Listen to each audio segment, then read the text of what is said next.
Colt never thought a single weekend in Mexico would change everything. One minute, he was laughing with other singles trying to act cool on the dance floor, and the next, he was on the ground, pain shooting through his leg like lightning. Cortney's heart skipped. She froze for a second, unsure if she should panic or run to him. The scene was chaotic, but in that instant, something clicked. Neither of them expected this. Injuries aren't supposed to be romantic, but somehow, pain and panic created a spark. Cortney crouched beside him, trying to assess the damage while Colt tried to downplay it. "I'm fine," he said, though his face said otherwise. Cortney didn't buy it. She had a habit of reading people too well, and the flicker of vulnerability in Colt's eyes told her more than words ever could. He was tough, confident, maybe even a little cocky, but now, lying there with a broken leg, he looked human. Real. And suddenly, she felt a pull she didn't expect. Their initial meeting hadn't exactly screamed true love. Cortney had assumed Colt was another charming guy who might be fun for a night but would fade fast. Colt, on the other hand, had his own doubts. He noticed Cortney talking to his exes before they even said hello, and it made him wary. Yet here they were, in a strange resort room, strangers who had to interact under high-pressure circumstances. And somehow the awkwardness and mistrust melted into something else: reliance. Cortney's mind raced. She had seen injuries before, sure, but nothing like this in a situation so personal. She had to decide whether to step in and help or let him struggle on his own. Every second felt magnified. She could feel her pulse in her ears, the heat of the sun mixing with the adrenaline coursing through her veins. Her instincts told her to move, to help, to take control. But another part of her wondered if she was getting pulled too fast, letting herself care for someone she barely knew. Colt, meanwhile, faced his own dilemma. Pride and independence battled with reality. Accepting help meant admitting weakness, but refusing it could mean isolating himself and losing this connection before it even started. He had to weigh his ego against the sudden trust forming between them. Would he let Cortney in, or would he insist on handling everything alone? Even in those first few minutes, the stakes were clear. This wasn't a typical flirtation or casual retreat romance. This was a fast-blooming connection born out of crisis, pain, and vulnerability. Every glance, every small movement carried weight, and both of them knew it. They were standing at the edge of something fragile and unpredictable, and neither could step back without consequences. Colt looked up at Cortney, pain etched across his face, and hesitated. Accept her help and risk dependence, or struggle on his own and risk losing the unexpected connection that had just begun. Choice hung in the air, unspoken, but the clock was ticking and the decision had to be made. Could trust be built this quickly, or was this spark doomed to fizzle the moment the crisis passed? The next few days were a crash course in caretaking, and Cortney dove in headfirst. Hospital visits became a routine, each trip filled with clipped instructions from doctors, the antiseptic smell, and the quiet hum of machines. She cooked, cleaned, and made sure Colt could manage the basics, from getting water without toppling over to navigating the bathroom with crutches. It wasn't glamorous, and it certainly wasn't easy, but it was real. Colt tried to hide his discomfort, cracking jokes through gritted teeth every time he had to be moved, but the truth was obvious. He relied on her in ways he'd never admitted to anyone before. And Cortney, for all her confidence, felt the weight of responsibility pressing down. Every wrong step he took, every grimace of pain, echoed in her mind. There was genuine care here, but there was also the shadow of dependency, and that made the whole thing messy.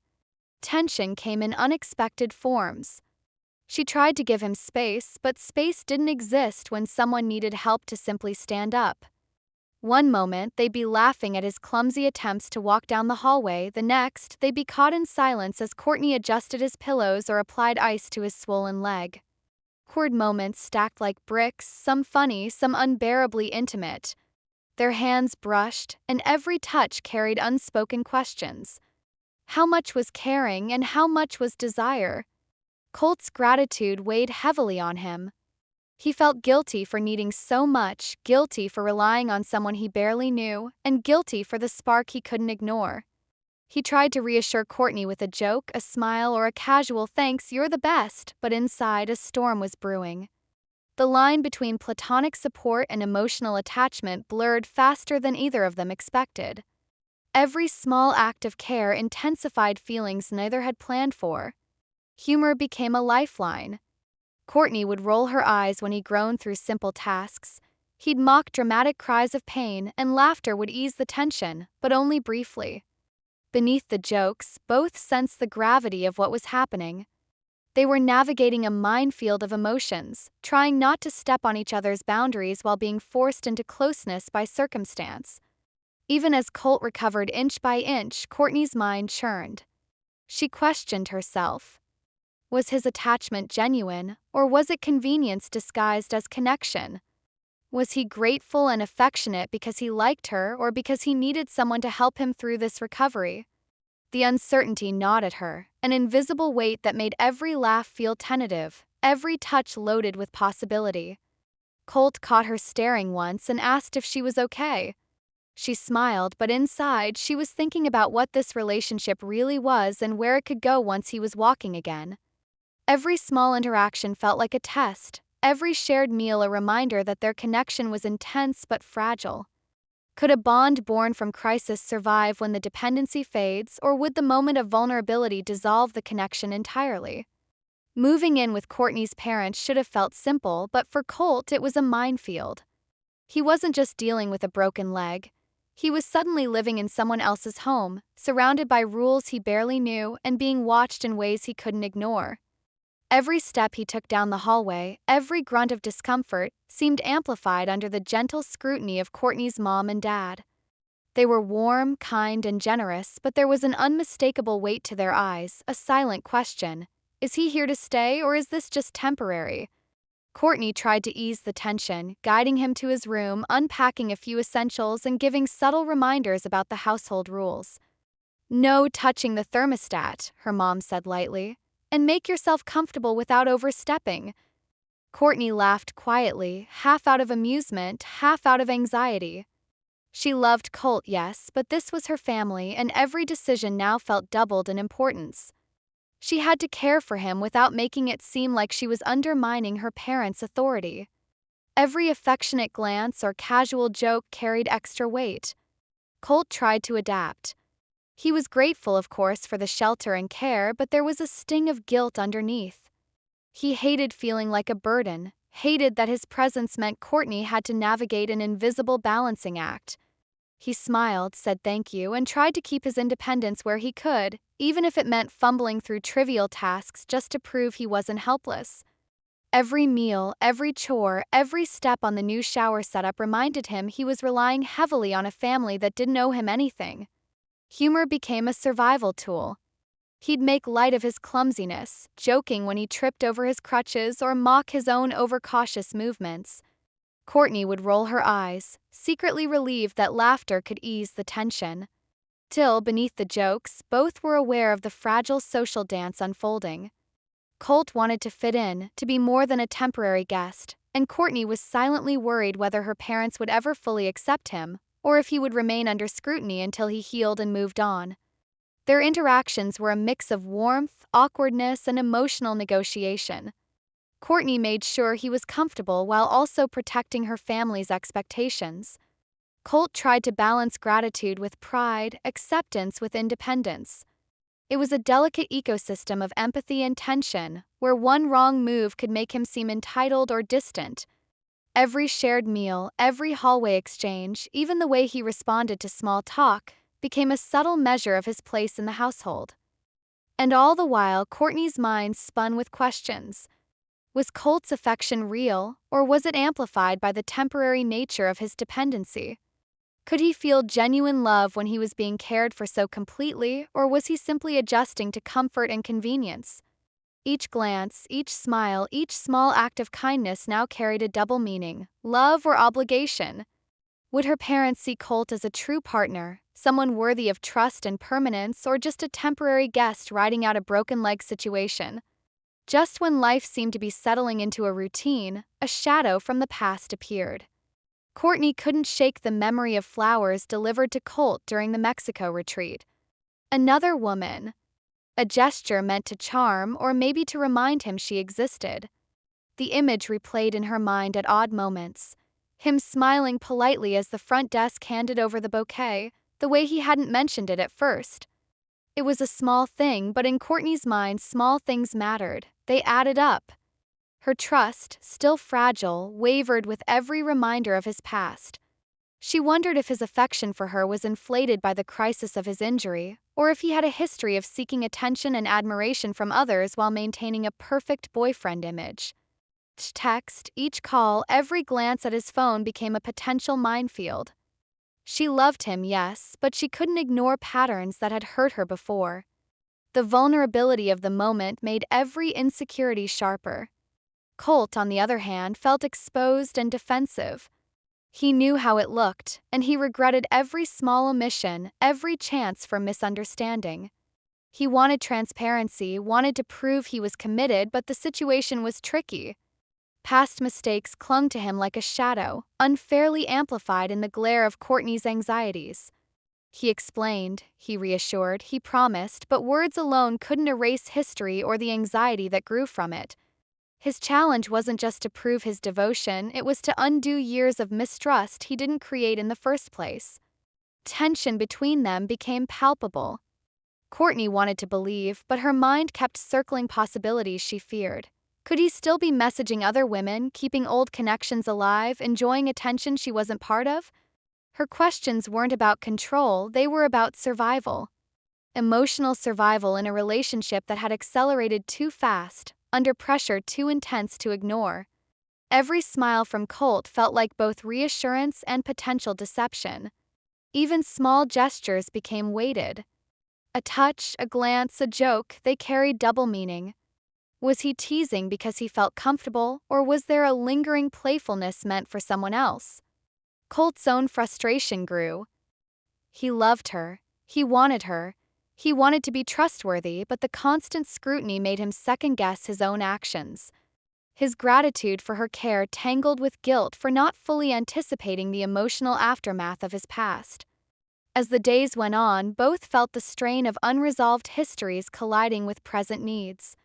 Cortney questioned her instincts. Was she reading too much into a moment, or was this fear a signal her heart needed to hear? Colt wondered if love alone could bridge the gap between past patterns and present trust. The romance that bloomed under the stress of injury now faced its toughest test: honesty meeting insecurity, transparency meeting suspicion, desire meeting doubt. Could trust rebuild fast enough, or would suspicion sabotage the connection before it ever had a chance to solidify? Recovery is supposed to be slow, steady, predictable. For Colt, nothing about this situation was predictable. Every day brought small victories and unexpected challenges. He could shuffle to the kitchen without wincing, or almost make it to the bathroom without Cortney hovering nervously, but progress came with its own pressure. The more he healed, the more the lines blurred between dependence and desire, between gratitude and attraction. Cortney tried to maintain balance, but closeness was unavoidable. Helping him shower, adjusting pillows, handing him ice packs, intimate acts that would feel normal in a romantic context suddenly carried weight. The humor in it didn't disappear either. Colt would joke about needing a personal assistant, about how she should charge him rent for all the attention. Cortney would roll her eyes, hiding her own embarrassment while secretly enjoying the banter. The awkwardness was electric, each interaction charged with tension they didn't know how to handle. Even simple things became complicated. Sitting together to watch a movie, reaching for the popcorn, brushing against each other, tiny touches ignited reactions neither expected. They laughed, teased, and stumbled over words, each moment a mix of comfort and confusion.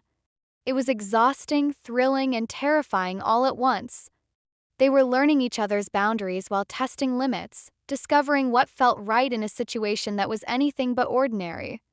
For the audience watching, this is the kind of accelerated romance that's both fascinating and perplexing.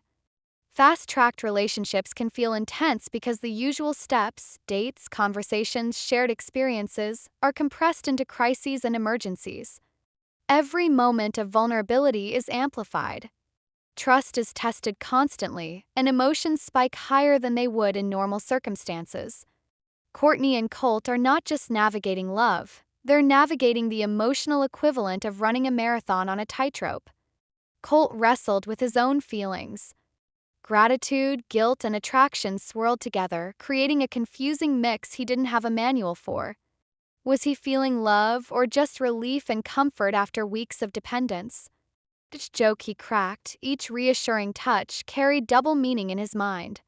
He wanted to be authentic, wanted to demonstrate affection, but the line between real connection and situational attachment was razor thin. Cortney's internal dialogue mirrored his complexity. Every smile, every touch, every moment of care made her question herself. Was she drawn to him because he was vulnerable and she could help, or because she genuinely liked him?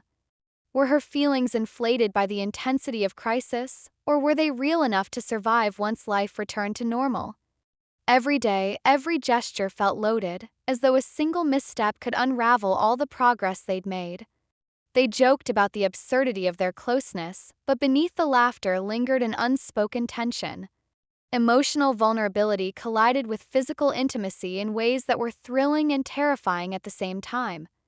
Each night, they fell asleep with questions hanging in the air, wondering if what they felt was true affection or simply the product of circumstance. Are their feelings authentic, or is the crisis inflating attachment in a way that might crumble once the leg heals and the dependency fades? Trust changes people. In Cortney and Colt's case, it didn't just change their routines, it rewired their connection. Caretaking isn't just about moving someone from point A to point B. It's about emotional labor, constant attention, and the subtle awareness of someone else's vulnerability. Cortney's every thought now revolved around Colt's needs, while Colt's every action reminded him how much he depended on her. That dependency created a bond, fast and intense, one that neither of them had fully anticipated. Humans are wired to connect in crises. Trauma, injury, or high-pressure situations accelerate intimacy because vulnerability removes barriers that normally take weeks, months, or even years to break down. Cortney and Colt experienced this firsthand. His broken leg wasn't just a medical problem, it became the catalyst for emotional honesty, shared responsibility, and heightened awareness of each other's needs. Every touch, every laugh, every gentle correction in his care felt magnified by the underlying tension. Self-awareness played a major role in how they navigated this chaos. Cortney noticed her doubts about attachment, trust, and authenticity, and tried to separate what she genuinely felt from what was amplified by circumstance. She questioned whether the intensity was real or situational, and she examined her own motives, affection, duty, or something in between. Colt mirrored this introspection. He wrestled with guilt over needing so much, gratitude for her presence, and fear that the closeness they shared might collapse once he was independent again. Both knew that being self-aware didn't remove the uncertainty, it just made it clearer, sharper, and impossible to ignore. They also developed coping strategies. Humor became a lifeline, diffusing tension when frustration threatened to boil over. Small rituals, movie nights, shared meals, playful teasing, created pockets of normalcy amid the crisis. They experimented with boundaries, negotiating space while remaining emotionally present. Every day was a negotiation between closeness and independence, trust and doubt, affection and suspicion. The intensity forced them to confront issues they might have avoided in a slower, more conventional romance. Psychologically, this is what makes their story compelling. Crisis-driven attachment can feel like love, but it's also fragile. Tendency can inflate emotions and accelerate trust, but it can mask insecurity and fear. The challenge isn't feeling close, it's maintaining that connection when the external pressure fades. Both Cortney and Colt understood the stakes, but understanding didn't make the situation easier. Every interaction carried weight, and every choice could tip the balance toward genuine intimacy or premature disillusionment. They learned about themselves as much as they learned about each other. Cortney recognized her patterns of worry and how past experiences shaped her reactions. Colt discovered how vulnerability could be both humbling and bonding. They both realized that love in high-pressure situations isn't guaranteed to survive outside those circumstances. Can their relationship survive normal life after the crisis ends, or will the intense bond forged under stress unravel when the dependency disappears? Tension reached a boiling point. Living in close quarters, relying on each other constantly, and navigating the shadow of past mistakes had created a pressure cooker, and finally the lid was about to blow. Cortney couldn't ignore the lingering doubts any longer. The flowers, the messages, the occasional glances at his phone, they all demanded conversation. She needed answers, but asking them felt like opening Pandora's box. Colt sensed the shift too. He could feel the subtle changes in her tone, the hesitation before her smiles, the extra pause when she handed him ice packs or reminded him to rest. He knew what was coming. His chest tightened and a knot formed in his stomach. He wanted to reassure her, to explain, but the fear of saying the wrong thing made each word a delicate negotiation. The confrontation began innocuously, over something small, a lingering glance at his phone while she refilled his water. "Are you still talking to her?" Cortney asked, her voice low but pointed. It wasn't a scream, but it carried more weight than anything she could have shouted. Colt froze, realizing the moment had arrived to be fully transparent. "I've been cutting ties," he said carefully. "I don't want anyone else. I want focus on us." But words alone weren't enough to erase months of mistrust or the instant attachment born from dependency. Arguments flared in waves. One minute they were laughing at his exaggerated clumsiness while navigating the hallway. The next, they were questioning motives, intentions, and past choices. Every minor power shift became a battlefield. Cortney wrestled with asserting herself without pushing him away. Colt struggled between defending his actions and validating her feelings. It was a psychological tug-of-war, each vying for clarity while trying not to fracture the fragile bond they'd built. Reconciliation came in snippets. A shared joke, a gentle touch, a quiet apology. Small gestures reminded them why they were together, why they'd crossed continents and overcome injuries to be in each other's orbit. Yet beneath the surface, the unresolved insecurities lingered like shadows, waiting to pounce at the first sign of weakness. Every laugh was tinged with uncertainty. Every embrace carried a silent question. Are we healing together, or are we propping up a fragile illusion? Psychologically, this is what makes crisis-born relationships so volatile. Attachment forms fast when one person depends on another for survival, but the same intensity magnifies every doubt. Cortney and Colt were both learning, constantly adjusting, negotiating boundaries, and trust in real time. Their bond felt unbreakable in moments of humor and intimacy, yet terrifyingly fragile when fear, jealousy, or past baggage resurfaced. Every glance became a test. Every word a measure. The stakes were no longer just about recovery or romance. They were about trust, honesty, and whether two people could navigate the pressure cooker of accelerated love without breaking apart. The questions hanging over them now were heavier than any hospital visit or awkward shower setup. Will unresolved insecurities cause a fracture that can't be repaired, or will the tension and confrontation ultimately strengthen their connection, forging something that lasts beyond crisis? After weeks of chaos, closeness, and confrontation, Cortney and Colt finally found a fragile rhythm. The hospital visits became less tense, the awkward jokes more comfortable, and the small victories in Colt's recovery felt like shared triumphs. They had moved from strangers at a singles retreat to a pair navigating intense dependency, trust issues, and emotional vulnerability together. The distance between gratitude and affection had narrowed, replaced by a tentative connection neither could ignore. Yet resolution wasn't simple. Every lesson came with a reminder of the fragility of their bond. Cortney realized that caring for someone in crisis didn't automatically translate to long-term compatibility. Her fears weren't gone. They had simply been acknowledged, negotiated, and managed. Colt understood that recovering from a broken leg wasn't the only challenge. He had to prove his commitment in ways that didn't rely on vulnerability or circumstance. Every action now mattered, whether it was a text, a joke, or a small act of attentiveness. They laughed more easily, but laughter had depth now. When Colt joked about needing a personal assistant for life, Cortney could tease back without anxiety gnawing at the edges. Their shared experiences had built layers of intimacy that weren't just physical. They were emotional, psychological, and practical. They had discovered coping strategies, compromise, and self-awareness. And yet, lurking beneath the surface, questions remained. Could this intensity survive normal life without injury, dependency, or heightened vulnerability to accelerate connection? The lessons learned were real. Trust could be rebuilt if handled with transparency and patience. Emotional dependency could strengthen a bond if balanced with self-awareness. Communication mattered more than ever. Every small conversation, apology, or joke became a brick in the foundation of a relationship that had been fast-tracked under extraordinary circumstances. Both Cortney and Colt had grown individually and as a pair, but growth didn't erase doubt. It merely made it manageable. As they tentatively planned their next steps, ideas of a honeymoon and adventures in different cities floated into conversation. Recovery would continue, routines would normalize, and the novelty of crisis-born intimacy would fade.